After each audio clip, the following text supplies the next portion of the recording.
Hey baby girl, what's its name? Sunnybird. Sunnybird? Yeah. I think it's a wonderful name.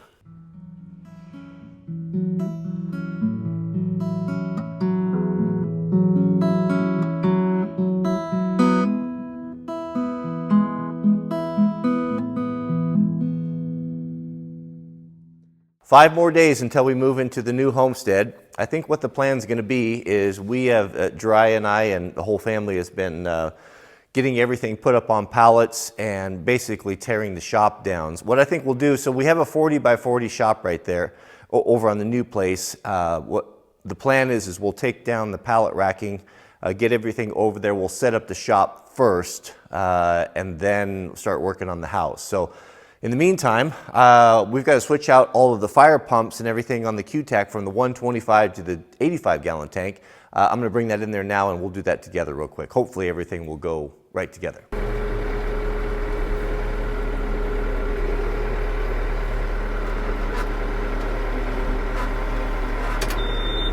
I should probably explain to those who might be just joining us what we're doing here.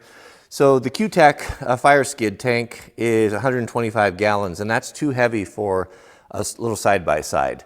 So we're going to swap out to the 85 gallon right there, which will come in load wet at just under 1,000 pounds, which is inside the payload of the Pioneers. So talked to the folks over there, and they had their engineers take a look at it, and as far as we could tell, everything should be able to just transfer right over. We have basically three mounting points. We have the reel, which will go right there, and then we've got the foam system, and then the rubber mount engine mount, and the return. I mean, it all looks the same to me. I was debating whether to just leave everything, all the plumbing all hooked up and extricate everything off the tank, lift it all up at once, but being here by myself, the chance of breaking something is going to be kind of high. So let's start with the hose reel. Take this hose clamp off. My neighbor, bless him, came over and brought me two complete brand new sets of Snap-on screwdrivers with the old handles. These were the good ones. I think this is the best handle they've ever made. I think the new ones, they look something like this. They have kind of a soft grip on them, but I always prefer they get greasy and kind of nasty. I always preferred these.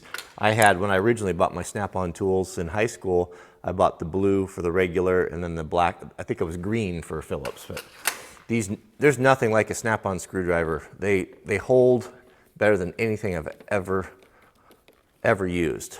This is another one of my new favorite tools. I call it, it's kind of a toolbox all in one tool. It goes up to 2-inch, metric and standard. It's something for everybody.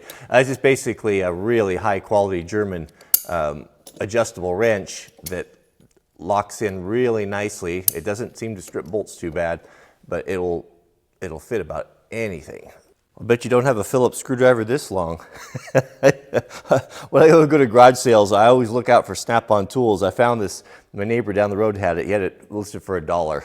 I'm like, yeah, I'll give you $1 for that long 2-foot Snap-on screwdriver. You know where that happened. I know he didn't buy Snap-on Tools, you know, he was not a mechanic, but you know how stuff like this happens when you find it. It's like there's some situation where you need to have, there's a screw clear in the bottom of something, you can't get to it with anything you have, and the only option is to go to the expensive tool truck, and the guy was probably cursing and swearing when he had to pay the price for this thing to use it for one job. Another nice thing about working on this skid is it's all standard. None of that confusing metric nonsense. Only thing left is 4 1/2-inch bolts. It's such a joy working on things that are made with quality components.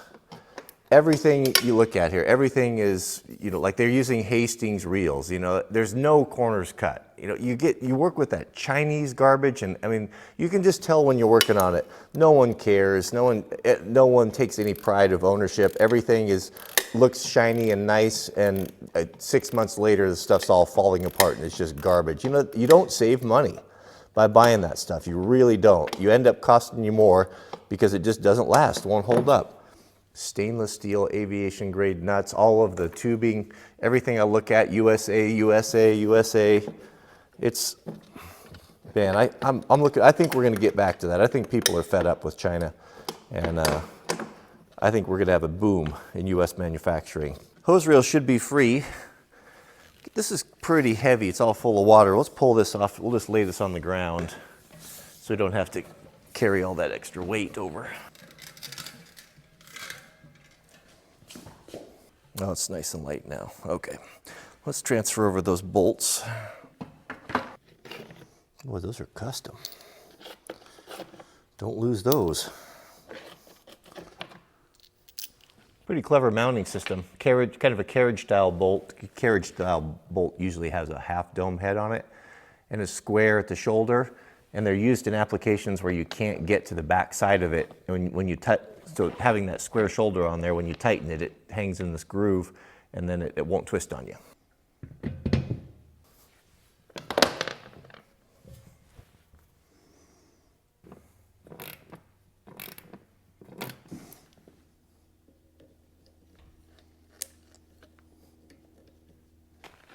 Just got the call, breakfast is ready.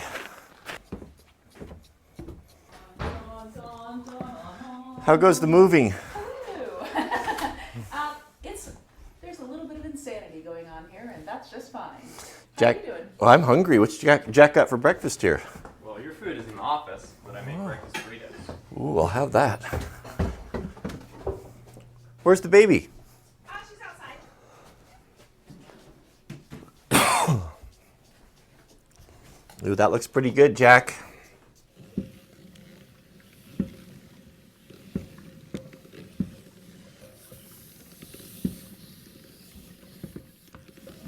Next up, we'll R&R the foam system. This has a Scotty foam injection system where you basically put a Class A foam in here. It's like kind of like a soap. And what that does is it breaks down surface tension, so it makes your water go a lot further. Little heads up to QTAC if you guys are watching this. There's no way for the water to escape inside this channel, and these little carriage bolts are getting pretty corroded because the water just sits in there.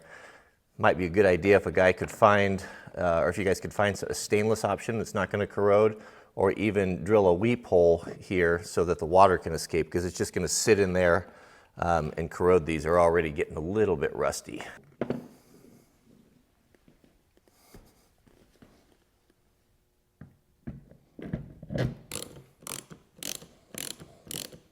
The only thing we have left is to remove the engine and fire pump. We've got two penetrations into the tank. This is the return, and this is what they call the supply. So this is the large supply here. It's a 2-inch. So this pulls water out of the tank. It goes into the fire pump. Now your fire pump, when you're not flowing water, let's say that you're just you're driving around or you're patrolling and there's no fire to put out. Sometimes you want to keep the pump running because you need to be able to have water immediately, right? Some situations. That's what the recirculation is for. So this is a 1-inch here. So you crack this valve like this, and what it does is it circulates water back into the system, and that keeps this pump from overheating. On second thought, I'm going to remove this flange right here, and we'll pull this whole manifold off, then we don't have to deal with it when we move the engine over.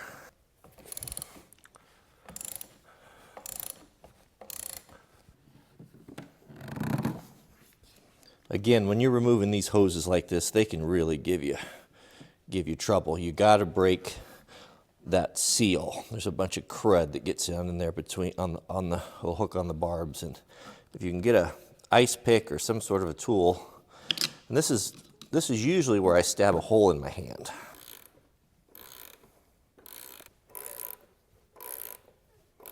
Boy, I just don't have any strength that I could just usually pull that off by myself. I'm sorry, I did what I can.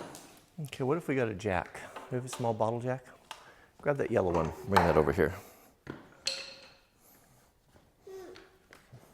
I bolted the engine back down to the tank.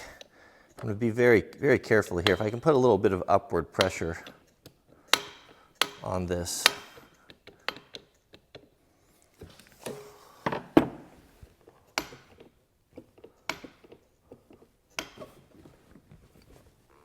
Oh, I broke it. I broke that nipple. I was afraid of that. I should have put the jack on there from the get-go. Let's see where I broke that. So the clamp actually goes around up there. This will work in the meantime. I can pop that out of there so it doesn't restrict. At least we'll have it going until I can get that replacement ordered. That was kind of a bonehead move. That's a plastic fittings are a double-edged sword because they're not as strong as steel. But if you did all steel on this, then it would come in too heavy, right? So it's kind of a compromise. You gotta, that's such a weight savings, you just gotta kind of go with the plastic on this, especially with the side-by-side. All right, I think we're free.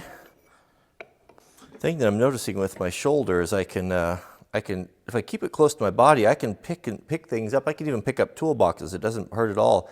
It's lifting it overhead where is the problem. You'll notice that this mount is got a big, heavy piece of rubber on it. That's the deal with that vibration. These engines, single-cylinder engines, they really shake and vibrate and tear stuff up. So if you can isolate it with rubber, it is a lot better for the tank, I suspect.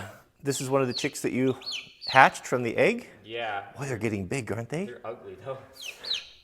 They're not in a pretty stage of life. Are they all black? Yeah, they're all black. Some of them are getting white speckles. What do you think of that chick, Sweet Loaf? It's cooking. What's in your pocket? A teddy bear. Hey, how about we do this one together? All right, so this is a washer. This is a nut. Should we put this one on together? Let me show you how to do it. What is the matter? What happened? A teddy bear. Did you drop your teddy bear down in the hole? What are we going to do? Get him. Hey, crying's not going to fix it. How about we figure out a way to get him out of there? Can. I'll bet I could get him out of there. No. This is indeed a calamity. Can I get my hand down in there to fetch him? Sometimes you can use your left hand. Oftentimes your left hand's smaller than your right hand. If your right hand won't fit, we might have to call the fire department to get my arm out of here. Oh, I'm inches away. And your arm's too short, isn't it? What if we stuck something down there with a piece of tape on it and nabbed him? Would that work? All right, let's get some gaffer's tape. All right, I'm gonna snag him. I want you to grab him when I come out. You ready? Here he comes. Reach in there and snatch him. Can you snatch him?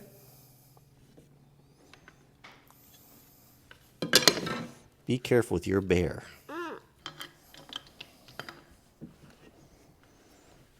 I recently started using this Blue Monster Teflon.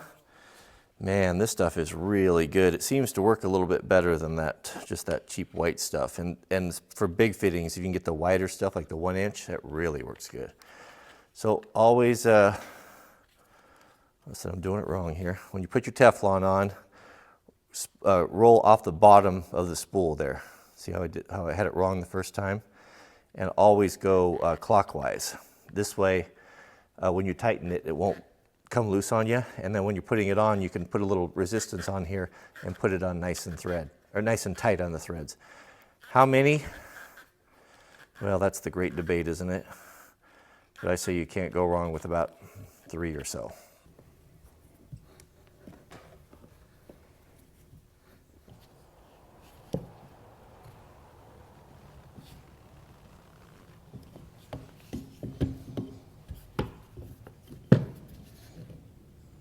Well, that was pretty simple. We had 0 issues. Everything fit perfectly. It was just a simple swap. Apart from me breaking this little guy right there, being ham-fisted, but pretty easy. Next time we'll get it loaded up in the, we're probably out of time today, we'll get it loaded up in the back of the Pioneer, fill it up, see how it performs. Also, I've had the Pioneers long enough now where I can give a little feedback of what my experience has been like and whether or not I'd recommend them.